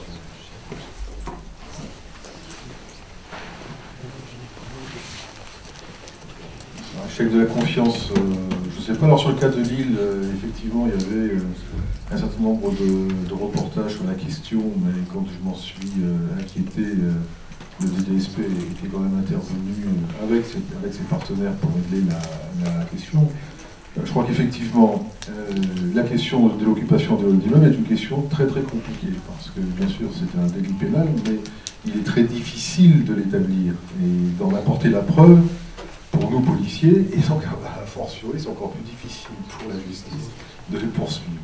Bon, avec M. Gély, on a travaillé là-dessus et on sait très bien que c'est compliqué. Après, le fait que les locataires interviennent, c'est vraiment l'expression de ras-le-bol, mais je dirais c'est aussi parce qu'il manque d'un interlocuteur pour recueillir leurs demandes de sécurité. Et donc il faut une forme de manifestation, ils appellent la presse, on le dit, pour déclencher l'intervention des institutions. C'est ce qui a été fait à Lille. En région parisienne, je n'ai pas suivi les dossiers, et ça a été réglé, mais bon, ça a été réglé, est-ce que ça a été réglé de manière permanente ou pas? C'est très compliqué. C'est la raison pour laquelle moi, je dis que je l'entends, on a besoin quand même dans notre système d'un dispositif de médiation sérieux et professionnel. Parce que faire intervenir des forces de police sur une thématique comme ceci, oui, on le fait, mais on passe tout de suite à l'utilisation de moyens coercitifs forts, qui ne sont pas d'ailleurs forcément efficaces, parce que ça va être quoi? Un contrôle d'identité, qui aboutira pas forcément à quelque chose immédiatement et visible pour les victimes. Alors que mettre en place un dispositif de médiation, mais structuré, professionnalisé, avec des gens qui savent faire, ça me paraît être un outil plus intéressant pour régler ce genre de problème. Alors il faut, je sais qu'il y a des bailleurs qui réfléchissent, certains s'engagent là-dessus, mais ils ne sont pas encore totalement intégrés dans les dispositifs de partenariat, c'est peut-être un peu dommage. Mais de mon point de vue, il y a un gros travail à faire là-dessus. Quand on parle de médiation, peut-être parce que on dit qu'il y aura beaucoup de notions derrière ça, qu'est-ce que vous entendez médiation dans ce genre-là? Comment ça, qui peut s'en charger? Ça se passe comment quand il y a de la médiation?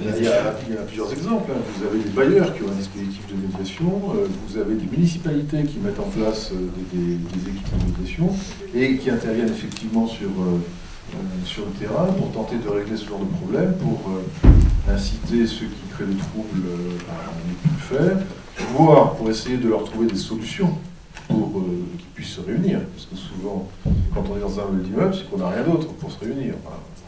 Je ne parle pas des trafics de drogue, je parle de ceux qui tiennent. Le trafic de drogue, c'est un autre problème. Voilà. Mais pour tous ceux qui sont dans le hall d'immeuble et qui pourrissent la vie des gens parce qu'ils boivent des bières, ils crachent par terre, ils sont insultants, ils empêchent les gens de passer, et certains même, j'ai connu ça en Seine-Saint-Denis, raquettent les locataires pour pouvoir accéder à leur étage, donc là c'est magnifique.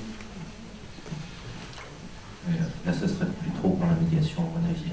Non, mais là c'est l'excès. Et pour ajouter des cas... Juste un petit point sur la médiation. Dans la plupart des communes de moyenne on a des centres d'accès au droit, on a des maisons de justice et de droit, dans lesquelles la plupart des ordres d'avocats organisent des permanences de consultation. Ça se fait partout sur tout le territoire. Dans beaucoup de communes, en tout cas c'est à Marseille, vous savez, puisqu'on avait à Marseille l'association de soutien à la médiation juridique, qui travaillait en partenariat avec les services du parquet et avec les services de la municipalité, et la médiation était organisée à Marseille, et ça a essaimé un petit peu partout ensuite dans le sud, je ne sais pas. Au temps où j'ai participé, mais c'était le siècle dernier, il y avait un avocat, une assistante sociale et un médiateur. Le médiateur n'était pas avocat. Et donc, les gens pouvaient aller, on était dans les quartiers. Moi, si vous connaissez Marseille, j'étais à Palisté, et je peux vous dire que pour rentrer dans ces quartiers-là et aller y travailler, aller y faire un travail de médiation, lorsqu'on est avocat, on n'est pas forcément habitué à ça. Et les gens se présentent, exposent leurs problèmes. Alors, soit c'est une consultation juridique, vous avez peut-être la possibilité de faire ceci, de faire cela, on envoie chez quelqu'un. Soit on considérait à ce moment-là qu'il y avait une possibilité de médiation, et on invitait, alors il n'y a pas de convocation possible, mais on invitait la personne susceptible d'être l'auteur du trouble de voisinage ou l'employeur indélicat, harceleur moral. À l'époque, on n'avait pas encore l'arsenal juridique dont on dispose maintenant, à se présenter, et on faisait de la médiation. Ce qui me gênait énormément à l'époque, mais maintenant ça a été un petit peu plus structuré, c'est qu'on était sur un système qui, au nom de la médiation et au nom de l'apaisement social, faisait un petit peu fi des règles de droit.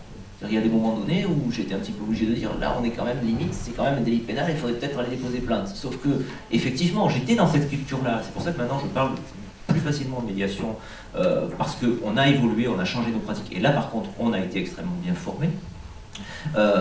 Parce que, effectivement, le réflexe de l'avocat à l'époque, c'était de dire, madame, vous plaignez de faits qui sont des faits délictueux, dénoncez-les au procureur de la République, allez déposer plainte. Ce n'était absolument pas son souhait. Et donc le médiateur était là pour dire, bon, on arrondit un petit peu les angles, on va oublier que c'est une... Voilà, on va faire... Et on arrivait effectivement à trouver des solutions. Et je vous parle d'il y a une vingtaine d'années, et ça existe toujours, et ça marche toujours très bien. Un dernier point, je ne veux pas monopoliser la parole, loin de là, mais j'ai entendu, quand on parle de restaurer la confiance, je ne veux pas qu'il y ait de méprise. Restaurer la confiance, ça passe aussi par les auteurs d'infractions. Il n'y a pas que les victimes qui ont besoin de délai, qui ont besoin de certitude et qui ont besoin de sérénité dans l'application de la loi. Ça passe aussi par les auteurs d'infractions. On a parlé lors de la conférence de consensus, et la garde des Sceaux en parle, et que ça soit un petit peu plus précis, mais on parle des peines de probation, par exemple. On parle d'un arsenal de possibilités de faire en sorte que l'auteur d'une infraction, une fois qu'il a été déclaré coupable, c'est-à-dire une fois qu'on a la certitude que c'est l'auteur de l'infraction, puisse participer à une œuvre de médiation en participant à la réparation du dommage, etc., en réparant les dégâts qu'il a occasionnés. Bon. Donc on est sur ces pistes de travail-là, et ça participe effectivement aussi peut-être de la prévention de la récidive, ça j'en suis convaincu, mais il y a peut-être d'autres façons de penser, c'est pas un problème, mais ça participera en tout cas de la restauration de la confiance, parce qu'encore une fois, une peine qui est comprise, qui est admise et qui est exécutée, pas forcément dans la sévérité, mais juste dans le fait qu'elle soit exécutée, permet aussi de faire prendre conscience que tout acte délictueux aura une réponse pénale. Et quand je dis cela, je suis très loin de l'idée qui consiste à dire que la réponse pénale doit être une réponse pénale de fermeté, d'absolutisme ou de jusqu'au-boutisme dans la sanction. Une réponse pénale, ça peut être une réponse pénale de médiation ou de peine probatoire. Peut-être une des... Merci. Non, un point qu'il faudrait quand même, sur lequel je souhaiterais revenir dans les pistes de progrès, puisque c'est quand même l'objet de notre table ronde, par rapport à cette question donc, qui a été un petit peu évoquée, alors là qui est vraiment sur le champ de la culture et de l'histoire de notre pays, donc par rapport à ces questions de l'héritage et de l'histoire et de difficultés qu'ont un certain nombre de citoyens à témoigner, ça a été évoqué. Est-ce que vous pensez les uns et les autres que engager ou essayer de favoriser la discussion, le débat citoyen autour de c'est quoi dénoncer des faits délictueux versus d'autres la délation dans un sens beaucoup plus noir de la chose, historiquement parlant. Est-ce que c'est un débat qui mérite, à votre avis, d'être ouvert, d'être lancé pour sortir, exhumer un petit peu ces sujets, en parler et au moins être en mesure de faire la part des choses dans l'esprit des uns et des autres? Est-ce que ça mérite d'être lancé, ce genre de débat, selon vous? Je vais parler. Alors, je ne sais pas s'il faut le lancer comme un débat, mais moi je le sais pour avoir accompagné de nombreux magistrats sur des réunions de CLSPD, sur des réunions de comités de quartier. Aussi bien les magistrats que nous, chefs de service de police, on ne cesse pas de dire aux gens la loi vous permet de témoigner ou dénoncer un fait dont vous êtes victime, c'est votre droit, vous êtes protégé par la loi, et si vous avez des représailles, ben sachez que d'abord c'est exceptionnel, et en plus on sera très attentif à vous protéger par rapport à ces représailles. Alors en faire un débat, je ne sais pas, mais le dire, l'asséner, le répéter et le prouver, oui, ça c'est notre travail quotidien. Sur ce sujet-là, on restreint en fait la réflexion à, quand on parle délation, l'histoire, etc. On voit ce dont on parle. Je trouve que c'est un peu réducteur quand même. Ça peut être, je vois, ça s'est fait un petit peu en gendarmerie. C'est né grâce à ce dispositif vigilant, citoyen vigilant, justement parce qu'il y avait une communauté anglo-saxonne installée depuis longtemps et ils se sont dit tiens, on va mettre en œuvre cette affaire. Ça a marché et je vois que sur les résultats obtenus, effectifs, il y a eu une baisse très sensible des cambriolages. Bon, voilà, c'est un constat. Ça a été ensuite développé dans d'autres départements, dans l'Eure-et-Loire, ça ne s'étend pas effectivement dans tous les départements. Mais c'est pas seulement je dénonce mon voisin, c'est je signale à la gendarmerie ou à la police, ici c'est en zone police, que j'ai vu à 3 reprises un véhicule qui n'est pas du quartier, dans une zone pavillonnaire par exemple, faire des stationnements un peu étranges, immatriculé dans un département qui n'est pas le mien. C'est juste de la vigilance citoyenne, c'est juste, je dépose pas plainte, je rapporte un fait que j'ai vu. On est loin de la délation et du schéma très réducteur qu'on veut bien en faire. Voilà, je ne dis pas que tout est parfait, je dis qu'il ne faut pas réduire la réflexion à la question délation ou pas. Voilà. Merci de cette précision. Est-ce qu'il y a, voilà, encore quelques questions, une ou deux questions, monsieur? Merci. Jihad Albani, enseignant d'université à Lille, à ne pas confondre avec le djihad. Jihad Albani. En fait, je fais plusieurs choses. Je suis enseignant de l'université, mais comme je m'occupe de beaucoup d'autres choses, je sors des articles un peu politiques sur le trafic de drogue, de guerre, tout ça, au Proche-Orient, comme c'est d'origine libanaise. Bon, j'ai une culture assez vaste, et effectivement, ce dont vous parlez, on parle depuis le début, c'est pas, je crois que ça ne touche pas forcément de la justice ou la police, c'est une affaire de société. C'est-à-dire, moi je vois mal à l'université, les gens ont peur. Quand il y a une injustice, tout le monde a peur. Comme vous avez dit, monsieur, il y a une loi qui existe. Et la France, c'est le pays des lois. Récemment, vous avez parlé, monsieur, il y a quelque temps, il a une affaire de... Vous voulez attaquer, on va quelqu'un qui veut s'attaquer pour un chat DVD ou je ne sais pas quoi. J'ai eu une affaire. J'ai acheté de la FNAC à côté un enregistreur parce que je fais tous les jours l'île Paris. J'ai besoin de voir des films pour ne pas dormir. J'ai payé dans les 150 € l'appareil, il ne marchait pas. Je pars gentiment à la FNAC, le rentre. Il refuse de le prendre. Parce qu'il était déballé tout ça. Qu'est-ce que je fais? Je passe d'une façon très intelligente au commissariat du 6e, à Saint-Sulpice. Ils avaient eu peur. Les policiers qui étaient là avaient eu peur. Ils m'ont regardé, monsieur, vous allez déposer plainte contre la FNAC? Je dis oui. Non, non, monsieur, allez au tribunal commercial. Bon. là, je reviens à vous, effectivement, vous tombez dans un quartier chez quelqu'un qui n'est pas instruit, qui ne connaît pas grand-chose, il a peur, il va arrêter. Il va s'arrêter là. Bon, j'ai une culture, je suis instruit, qu'est-ce que j'ai fait? Je fouille, je retrouve l'adresse personnelle du président PDG de monsieur Fnac, avec son numéro de téléphone. Je lui envoie une lettre, et j'envoie la même lettre, une copie, aux deux ministres de l'économie. Je mobilise l'État, parce qu'effectivement, on est dans un système où l'État doit être, il n'a pas uniquement de...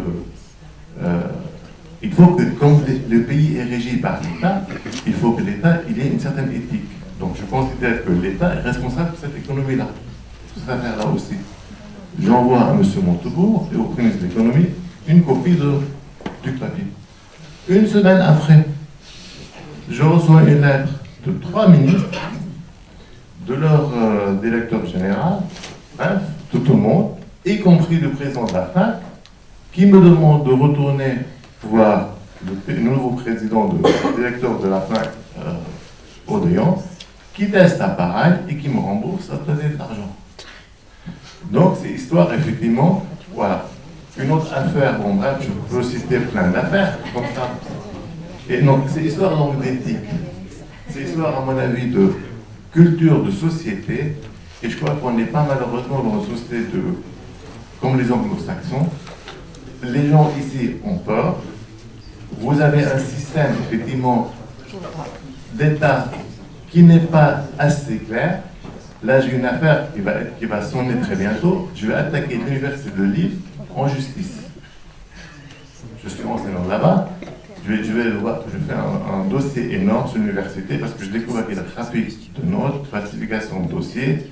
Et donc, j'ai ramassé plein, j'attends un procureur pour lui fournir le dossier. Avec harcèlement et puis autre chose.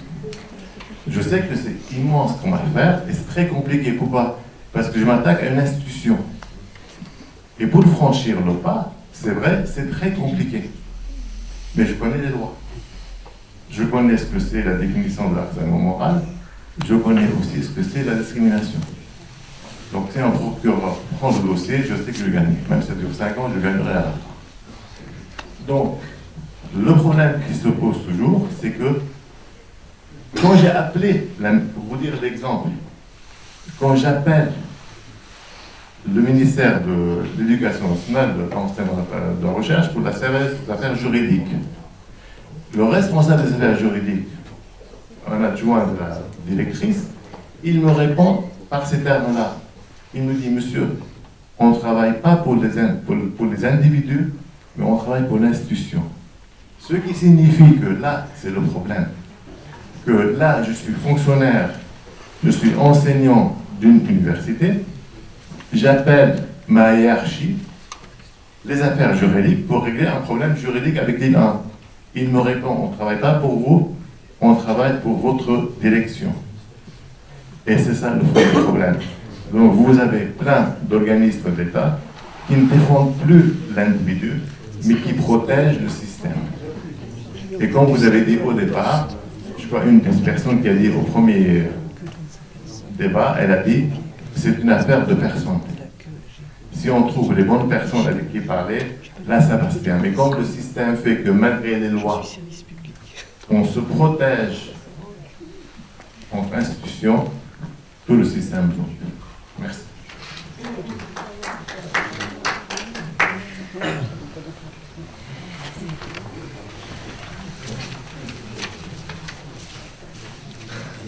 Personne ne veut répondre.